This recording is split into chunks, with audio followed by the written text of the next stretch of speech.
जोशीवा educational में आप सभी का स्वागत है। बच्चों, आज की क्लास जो है वो भारत के उपराष्ट्रपति के बारे में पढ़ेंगे। बच्चों, हम देखेंगे संविधान के भाग 5 में भारत के उपराष्ट्रपति का जिक्र किया गया आर्टिकल 63 से लेकर 73, तो यानी 71, 72, 73।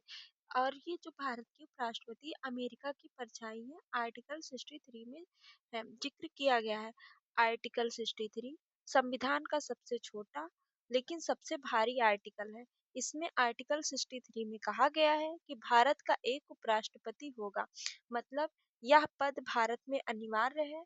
हम इसे खाली नहीं रख सकते। हमने यह मॉडल संयुक्त राज्य अमेरिका यूएसए के संविधान से लिया है। बच्चों, क्या आपको लगता है कि भारत का उपराष्ट्रपति और अमेरिका का उपराष्ट्रपति एक जैसे हैं? नहीं, लेकिन नहीं, हम समझेंगे आखिर में क्यों एक जैसे नहीं है अमेरिका के उपराष्ट्रपति और भारत के उपराष्ट्रपति। तो आइए हम समझते हैं अमेरिका के उपराष्ट्रपति के बारे में। अगर राष्ट्रपति की मृत्यु हो जाए या वो इस्तीफा दे दे तो उपराष्ट्रपति बचे हुए कार्यकाल के लिए राष्ट्रपति बन जाते हैं। अगर अमेरिकी राष्ट्रपति का 2 साल का कार्यकाल बचा है तो उपराष्ट्रपति 2 साल तक राष्ट्रपति रहेगा। लेकिन भारत में ऐसा नहीं है। भारत में उपराष्ट्रपति केवल कार्यवाहक यानी एक्टिंग प्रेसिडेंट बनता है।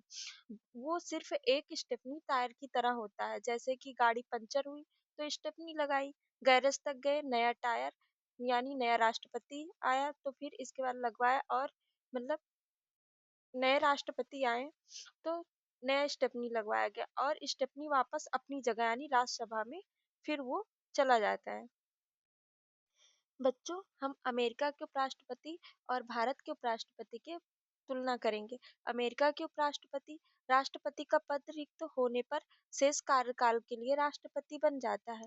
लेकिन भारत में केवल कार्यवाहक राष्ट्रपति बनते हैं जब तक नया राष्ट्रपति न चुना जाए।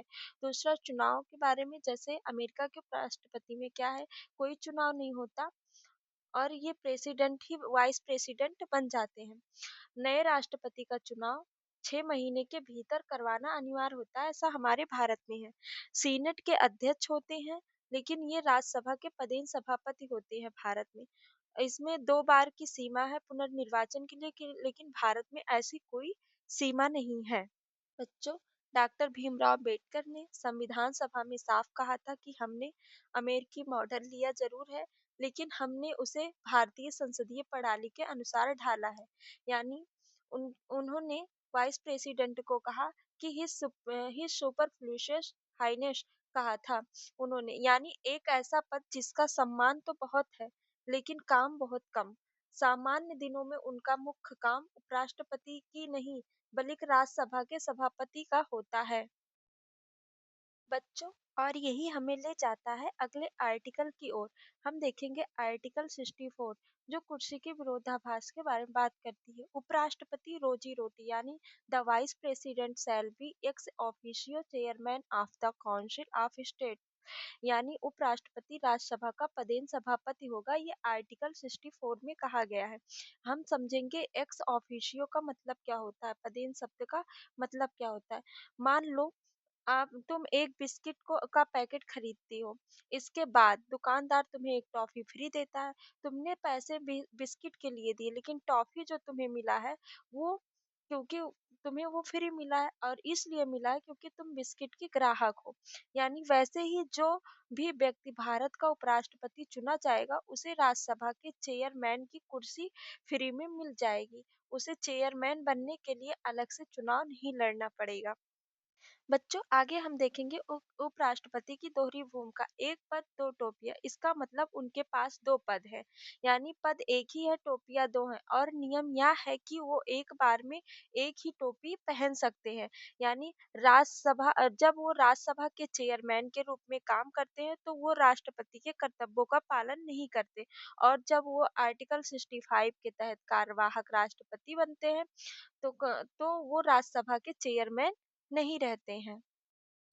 हम देखेंगे निर्णायक मत, जिसका जिक्र आर्टिकल 100 में किया गया है। यानी आर्टिकल 100 के तहत अगर किसी बिल पर पक्ष और विपक्ष के वोट बराबर हो जाए तब और केवल तब उपराष्ट्रपति चेयरमैन अपना वोट डाल सकते हैं ताकि गतिरोध टूटे। उसे कास्टिंग वोट यानी निर्णायक मत कहते हैं। बच्चों आगे की क्लास कर लेंगे।